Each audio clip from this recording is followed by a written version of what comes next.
So are you all put back together? Are you able to sit on a chair right now? Good, good.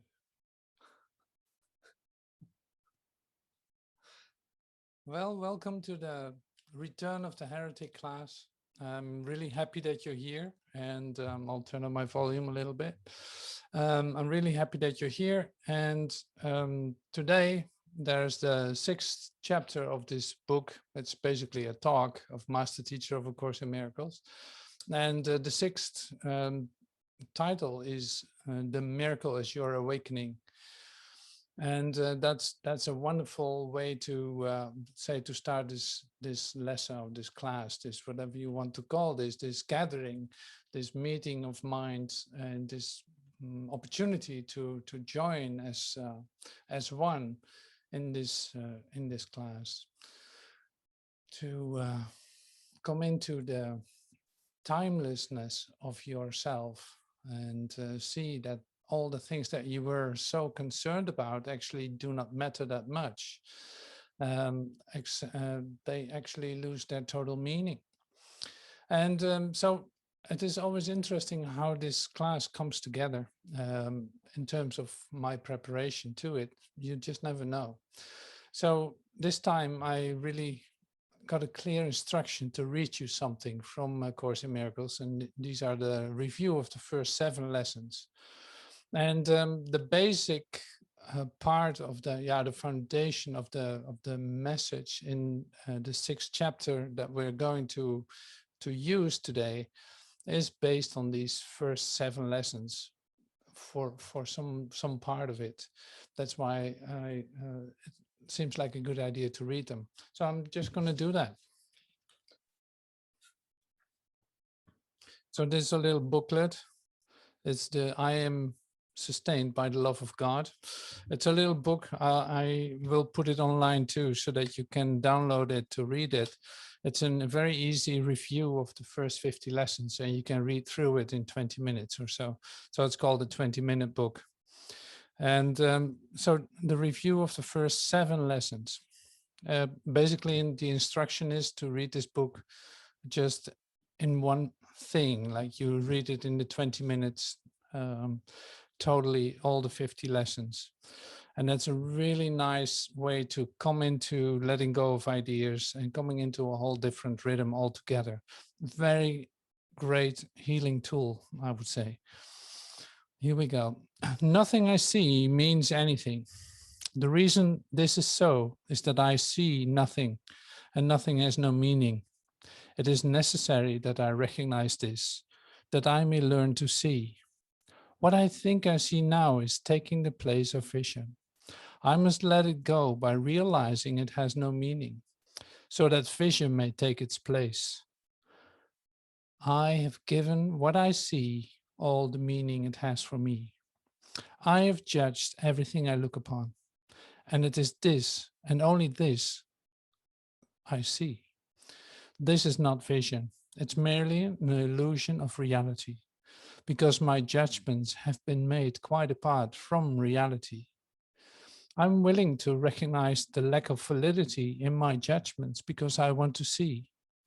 My judgments have hurt me, and I do not want to see according to them.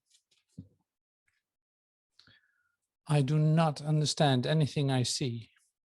How could I understand what I see when I have judged it amiss? What I see is the projection of my own errors of thought. I do not understand what I see because it is not understandable. There is no sense in trying to understand it. But there is every reason to let it go and make room for what can be seen and understood and loved. I can exchange what I see now for this merely by being willing to do so. Is not this a better choice than the one I made before? These thoughts do not mean anything. The thoughts of which I am aware do not mean anything because I'm trying to think without God. What I call my thoughts are not my real thoughts. My real thoughts are the thoughts I think with God. And I'm not aware of them because I've made my thoughts to take their place. I'm willing to recognize that my thoughts do not mean anything and to let them go. I choose to have them be replaced by what they were intended to replace. My thoughts are meaningless, but all creation lies in the thoughts I think with God. I'm never upset for the reason I think. I'm never upset for the reason I think because I am constantly trying to justify my thoughts. I'm constantly trying to make them true. I make all things my enemies so that my anger is justified and my attacks are warranted. I have not realized how much I have misused everything I see by assigning this role to it. I've done this to defend the thought system that has hurt me and that I no longer want. I'm willing to let it go. I'm upset because I see what is not there.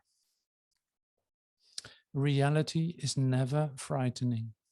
It is impossible that it could upset me. Reality brings only perfect peace. When I'm upset, it is always because I've replaced reality with illusions I made up. The illusions are upsetting because I have given them reality and thus regard reality as an illusion. Nothing in God's creation is affected in any way by this confusion of mine. I am always upset by nothing. I see only the past. As I look about, I condemn the world I look upon. I call this seeing. I hold the past against everyone and everything, making them my enemies. When I've forgiven myself and remembered who I am, I will bless everyone and everything I see. There will be no past and therefore no enemies. And I will look with love on all that I failed to see before. So here's our first review of the first 7 lessons of A Course in Miracles. It is a start. So you already felt like, oh yeah, I have to let go, let go, let go. Yes, indeed, I have to let go. Oh my God, I have to let go of that too, and of this, and of my ideas about the world, and all of that. I have to let go. But see, we don't do that just to let go of ideas. It has a specific reason. So if you could grasp the love that is behind all of this, that actually makes you do this, that actually wants to remind you about the love that you are, you would be very much motivated to do this in order to experience the love that you are. So that is always so great with reading this, but also realizing that that is the factor behind all of it, the return to the love that you are, not for any other reason. It is just remembering that you are the love, all the love in the universe, and nothing else. So, and that is, yeah, you cannot really grasp that. You're so busy denying that all the time, and you think that you know why you do the things that you do, but they never have, say, hardly ever have that depth that actually comes with an extension of love. So that's why you really need help. That's why we come together. That's why we even dive into the book of Master Teacher, not for any other reason, not to open up another book, no, but to hear it one more time in a different way so that you can be touched by it, that something can break open, that you come into the realization of the love that you are. You know, that's the only purpose of doing this, remembering the return to love, remembering who you are. There's no exception to the love of God, because that is what I am. We will see this in this chapter too. Master Teacher will be talking about cause and effect, that they are not apart. It's like there's no difference between your source and you. So that means that's a very lovely idea. The immediate result of that can be that you are literally expressing the love that you are. See, and that is a total experience of yourself. And a whole new experience of yourself. It has nothing to do with ideas or concepts about it. It has nothing to do with methods to get there. No, it's actually a total gift to you that you realize is given to you on a moment by moment basis if you stop defending yourself against it and stop attacking yourself and stop attacking your brother, knowing what you actually are doing with your mind. So that is really important to remember. Not to become a better human being, no, to realize, to come in the realization of the totality of love that you are. So that's so great. That's so amazing. So Master Teacher uh, teaches in this one chapter a lot. So we will not be able to do all of that because I think the talk was 1.5 hours, and we just lived out little parts of it. But they say are the origin of a whole thought, and that's why it's so nice to bring that in. So we need only a few of those to see. Oh yeah, there's no exception. Oh yes, there's no exception. The love of God is total. There's no difference between cause and effect. There's no difference between you and God. Uh, it's like there's not a tremendous sacrifice being asked of you. No, you just have to let go of what you think you are and all of this. Okay, so we're going to get started with some of the things that are written in this book, some of the words that he spoke in his talk, and are very much alive when you read them.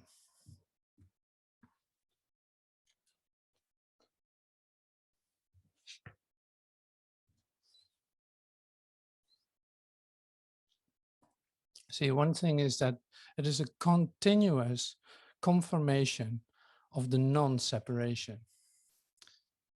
See, I see parts of my body fall away on the video. That's because I wear a green shirt. I shouldn't have done that, but anyway, it looks a bit weird. So don't be distracted by it. I will do that for you.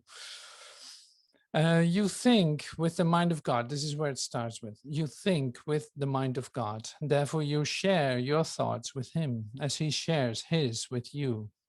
See, like I said, continuous confirmation of the non-separation.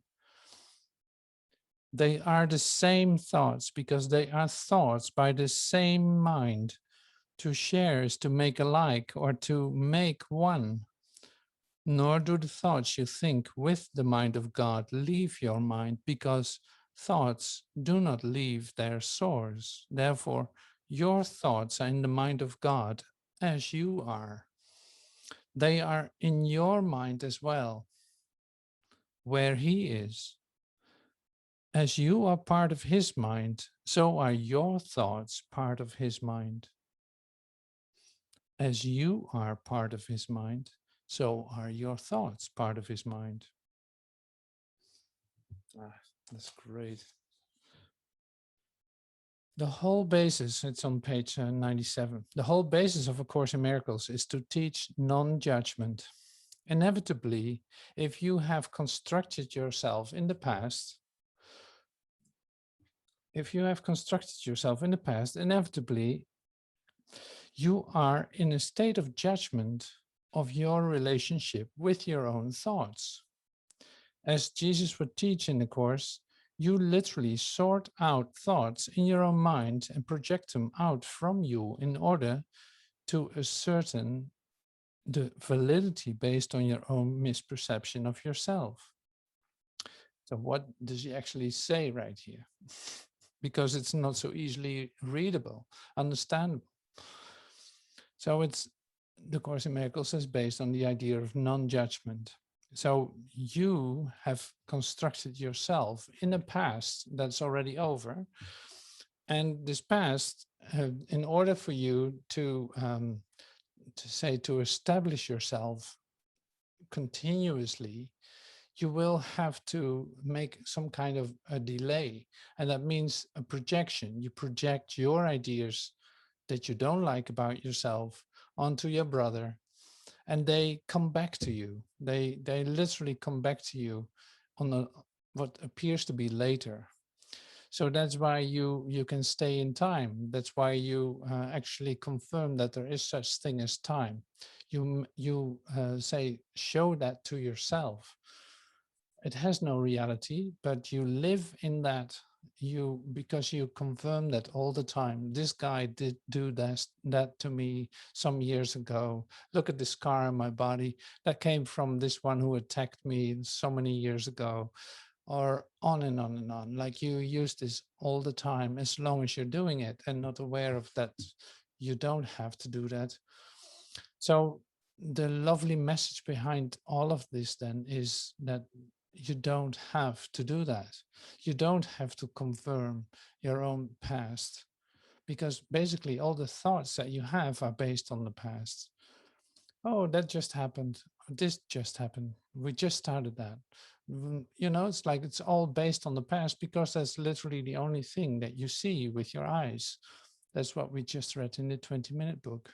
It's like you only see the past. It's already over, but you esteem it as real, and you protect it very well in order for your existence. Say the you that you think that you are, the you that is say made by yourself and kept alive in the idea of yourself. So it is, and that's why it's important to hear what I'm saying, because it's basically, see, the fact that that does not feel good, that is not an overwhelming love that you're feeling when you're doing that, but say a superficial feeling of yourself that you call your daily life. You know that is not complete and whole. That's why it feels a bit depressing, and it feels a bit superficial, and it feels a bit like this and that. You have your own characteristics.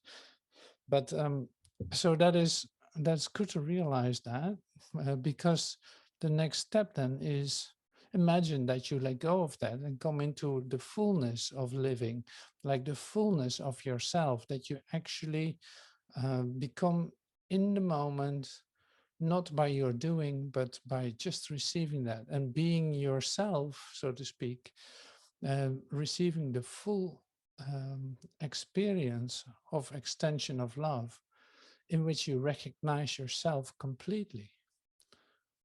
You know, that sounds so reasonable, and yet it seems to be so hard to get to. So this master teacher is really, say, hammering on you, and he says, like, well, whatever you think that you're doing here, you're actually denying the law of God. So you see that he's referring to lesson 76. It's like, I'm under no laws but God's. It's like, and you are actually denying that on a moment by moment basis, because if you would actually accept that, then there would be no need for you to worry about one thing or another. You would have nothing to care for. You would have absolutely nothing, no worries whatsoever, because the laws of love are complete and whole and for you available, and you are a complete part of that. So that's why master teacher teaches that a lot. Like, yeah, you're denying that. He actually pushes you deeper into your denial by letting you feel that really well. So that's what I love about listening to his tapes. You're being pushed into your fear. You're being pushed into your misery. He's not going to take you out of it until you recognize where you actually are, and then see that that dissolves. See that all this apparent darkness just dissolves, because you recognize yourself, the unreality of it, or the self. It is so self-made, what you're doing and how you're looking at things. So that's why this mind training, that's why these first 50 lessons of A Course in Miracles are very helpful, to continuously see, no, that is not it. It is not what I think it is. No, I actually see only the past, and I'm defending it pretty good, because I still don't feel and that there's a God, and I'm still feeling that I'm denying everything, and I don't feel guided at all, and this and that. Or maybe sometimes I have glimpses and I accept that as my, say, my fantastic days, or a memory that I had of some great experience I had 10 years ago. And that will be it for me, because apparently there's not more possible. Well, this is not acceptable to you anymore. That's why you're here.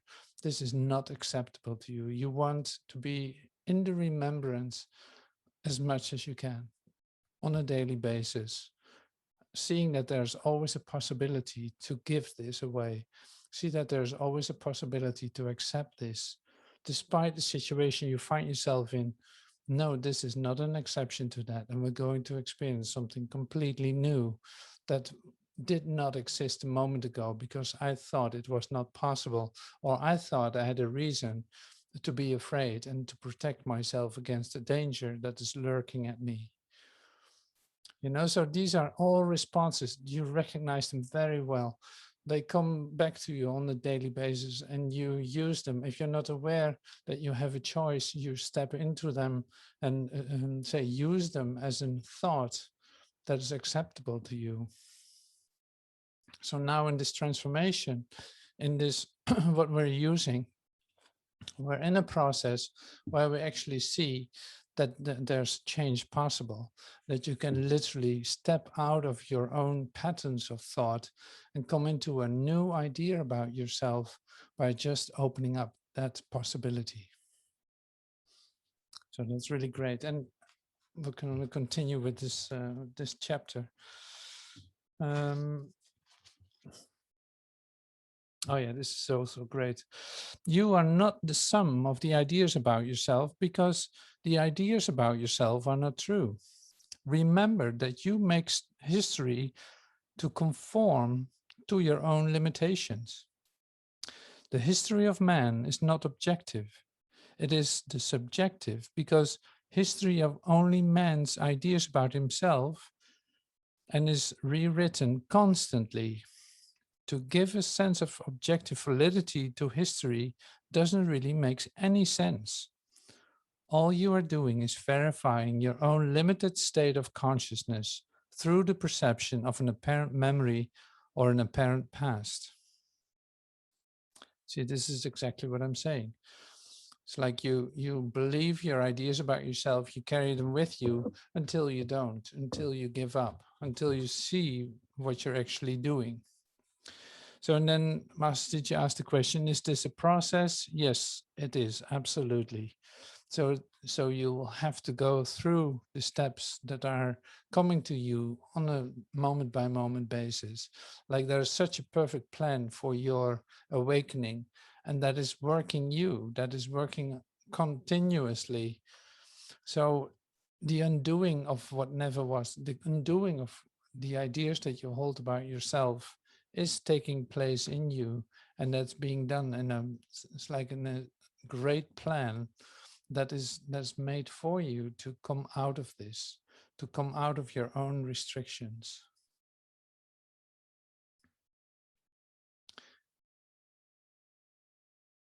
If you want to spend a whole evening thinking about one sentence in the Course in Miracles, rather than trying to assemble it in your own limitation, consider a single sentence like, communication must be unlimited in order to have meaning. Communication must be unlimited in order to have meaning. So that's a clear instruction. So if you want to do something tonight, this is an opportunity. Rather than trying to knit a story out of this moment of coming together and think like, well, it must be like this then. So now my new objective is, or my new story about myself is this and this and this. You try to verify it in your own existence of what you've heard. Stop doing that. You don't have to do that. So communication must be unlimited in order to have meaning. That is something to consider. Take that to heart. Walk around with that and apply it, think about it and meditate. and bring that sentence in again. So one of the consequences of this communication must be unlimited in order to have meaning is this. Do you understand what I said? There is no communication going on Earth. Moment by moment, together we can have a moment of total communication as we just did at that moment. We shared a common purpose. So there's no communication going on Earth. You enter into a situation and you see that it is one big chaos. You see like, oh my God, I can't believe it. This one does it like that, has that idea about that. This one does that. And then there's this one that comes just in and has ideas about something.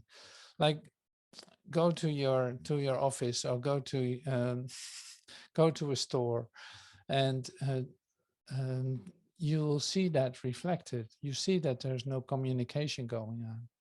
Did you just say that you want a yellow dress? No, I said I want a white dress. No, I didn't want a cotton one. No, I wanted this one, or whatever it is. You know, it's like there's a, if you're aware of it, it's a continuous miscommunication. You think that you know what this person said to you, and it is apparently different. And on and on and on and on. See, and something happens when you don't understand each other well. Something happens when there's, say, a lack of communication. Because what happens mostly is that you have a right to become irritated and to attack and to become angry at someone. It's like, no, you know what I said, you know, on and on. You do it like that. So the one thing that is missing in the communication, like if we would be communicating, then it would be, we wouldn't even use words in order to understand what is going on. You just know, you're willing to help, you're willing to stand there, be present, and you just share with one another what is necessary. You know, that's a whole different vibration altogether. And you discover, oh my God, it's possible to do it like this too.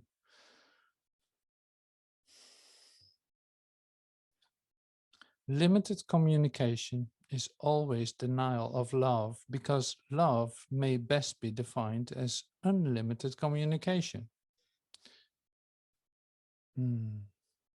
So another sentence that you can take to heart is this: judgment is not an attribute of God. So we read also in the first 50, the first 7 lessons, like you judge continuously, and that is actually the world that you see is based on your judgment. It is, you cannot see it any other way because it's related to your thinking, to your ideas that you hold about yourself. So here then is, judgment is not an attribute of God. See, and that is a complete idea. It is not an attribute of God. Look what I'm doing. Oh my God, I'm judging again. Oh my God, I have an idea about what this is and what that is. And I'm trying to defend it too. I missed it. I missed it. Judgment is not an attribute of God. And Master Teacher says that's all you need to know to wake up. Isn't that incredible? Judgment is not an attribute of God.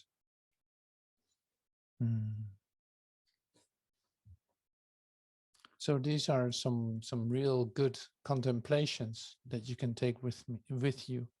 Communication must be unlimited in order to have meaning.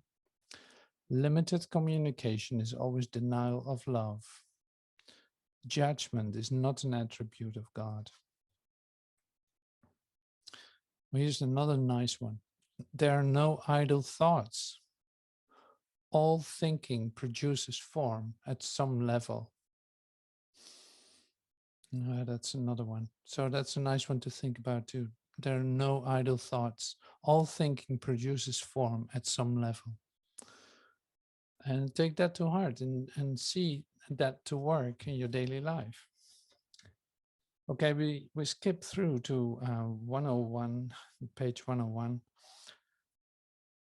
The basis of your dilemma and spiritual search is your inability to see that there could never be finally such a thing as potential. There's no such thing in consciousness or in the universe or in truth that is not now active, but can be activated in the future. See, and that is a major idea. The basis of your dilemma and spiritual search is the inability to see that there's no such thing as potential. We're so used to the idea of potential that something leads to something else, and that you actually can mature in that sense, that you can mature to a certain level of spiritual understanding, or this or that. But that there's a potential connected to it, as if it isn't full yet.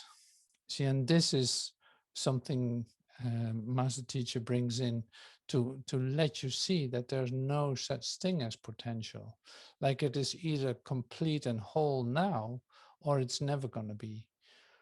And that does something with you when you hear that, because it takes away your idea of that something needs to grow. No, your wholeness, your totality of yourself is complete.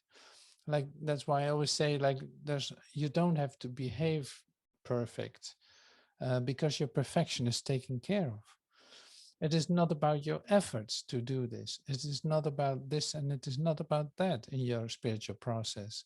No, you come to the realization that it is perfect, that it is given now, and that it's complete and whole, and that has no, and that doesn't need any time. So see, here we really put something down, like basically you skip a whole time frame, thinking in the idea that there's a development, and that it takes time, and that has a certain result at a point.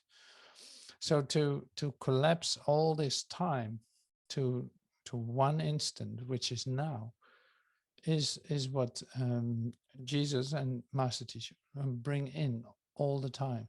It's like that's really what the miracle of your awakening is, to realize that there is no time passing for you to realize your wholeness.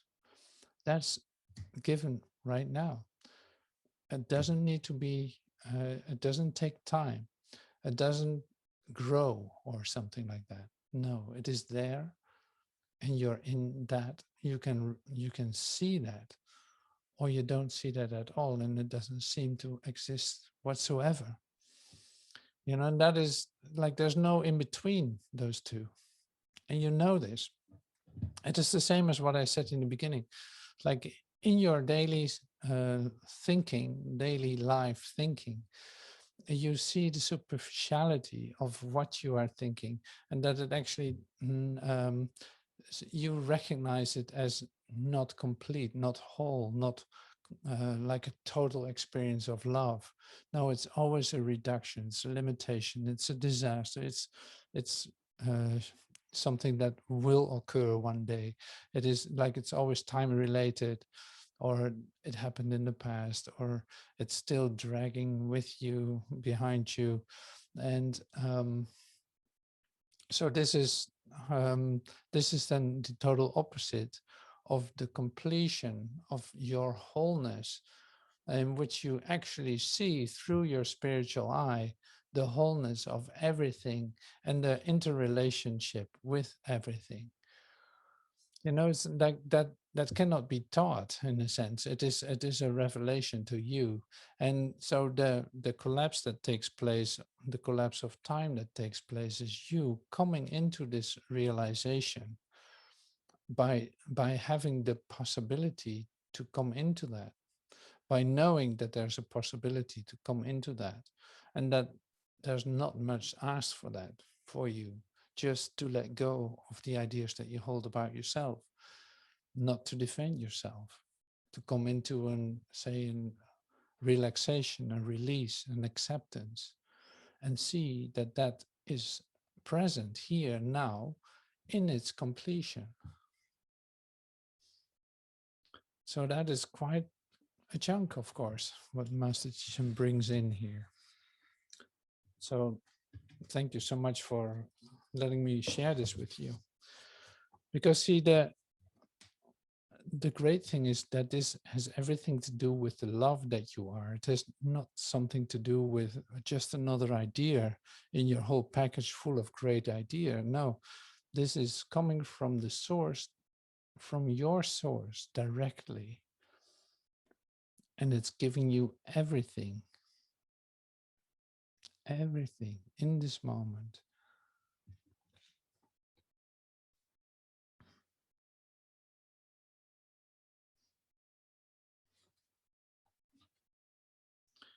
See, another idea that can be in the way is this. The idea that the earth is here except in your memory is absurd. Obviously, the schism is your memory. You are dreaming. This is your dream. You fell asleep, remember? You fell asleep. Everything that has been constructed in the total state of consciousness is nothing but your own configuration in your dream. You have forgotten that you are the cause of this. How can this be taught to you? How can I teach an illusion? I can't. But I can show you that if I read to you a particular sentence, that you can look at it and as your frame of reference matures, through your individual transformation, physically, psychologically, mentally, emotionally, you will see in your apparent limited thought a wholeness or a structure of wholeness. See, it's good to read this a couple of times to really let this come in for yourself. And because it's when you read it, you come to like, oh yeah, I almost got the taste of this. I almost got it. I've come very close to what it actually says. I know what he's talking about, but I would love to experience that. So it's like, okay, you listen to it, you learn from it, and now you're going to do this too. So that these are three steps that are already really important, that you know that it is not enough just to listen. It is not enough to learn this. No, it's an action of mind. It is you giving this away, you freeing your brothers from their limitations by just being present as you are, by just being present at that state where you are, and see that you have an opportunity to share a whole thought instead of your limited ideas about yourself or your limited ideas about how the world is functioning and how it's all looking at this time. So that is where your possibility is for an active confirmation for yourself to come into the action of giving this away. And that doesn't mean that you have to evangelize or that you have to go to towns to get this all done, or I don't know, to go to different countries to share this. No, who knows how this is going to work for you, but it's an essential step to realize that you have to listen. You have to learn this by bringing it close, like Master Teacher is talking about maturity of mind. You more and more allow yourself to let go of ideas and not being stuck in them anymore, not enjoying yourself with your patterns that you have, but to actively say, apply what you hear. And then also starting to come into the demonstration of that, being so open that you're not afraid to look at someone and just to look and just to make that connection and just to see that that is opening up something that you have never expected. It's in these basic steps in order to have this, say, brother to brother contact, to this, the love for your neighbor, the love for yourself, the love for your neighbor. Like that is what is confirming to you the reality of your totality. It is not by sitting and just listening.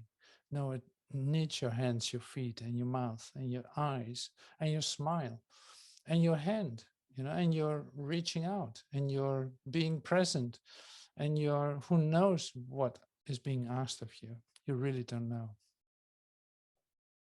But it's a lovely adventure. It's a lovely way to learn to extend yourself. It's an incredible adventure to come closer to the realization of your totality, to see that there's no exception to it. And that is, yeah, whatever you have to do for that, you really don't care.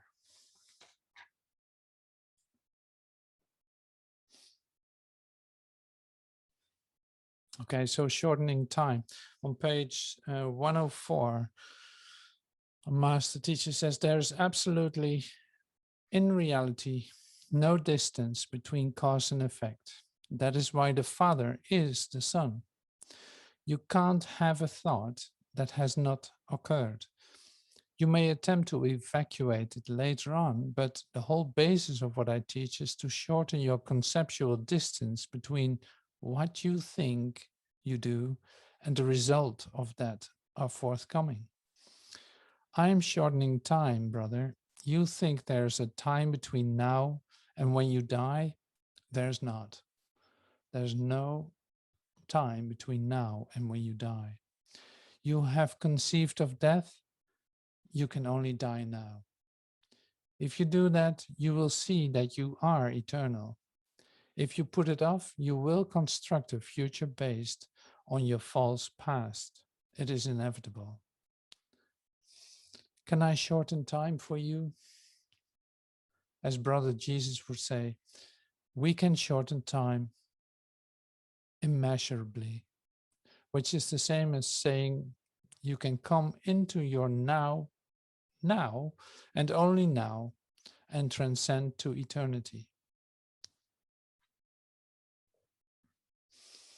So here he uses the idea of time, because the idea of death connected to time, which is so great, because it's like if you still think of yourself as being in a continuation of time, like a continuity of time in which you were born, you walk around in this body mind configuration, you have certain experiences, and in the end you will put your body to rest and die. If you have that idea about yourself as being your reality and thinking that that is you, then master teacher says, you might as well die now, because there is no timeline. And if you walk around with an idea that you can die, you might as well do that now. Then you will see that there's no such thing as death, that there's eternal life. But you can only experience that now if you allow that to happen to you, and also are not afraid to step into that. So that's another important part of the teaching, and something that I would love to work with in other classes too, because this moment of dying daily that we know so very well, even from Joel Goldsmith too, and from whoever teacher, is like, die now, you got to die daily. That's all great. That's all great as an idea, but how actually do you do that? And how do you come in the practicality of that? Like, you're not really physically dying, but you will have an idea of that you're dying, that you're passing through, say, the eye of the needle, and coming out on the other side. So how do you get into that point? How do you get into the, say, beyond the point of no return, in this black hole that we call death?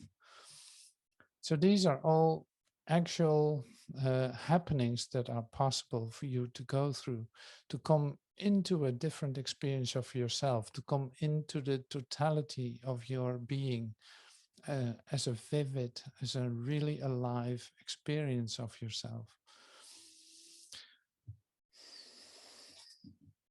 Okay, see if we still have some left. I know that time is always flying when I do this.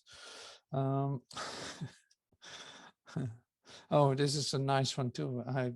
I put you up with yourself here. Um, what am I making you look at? This is page 105.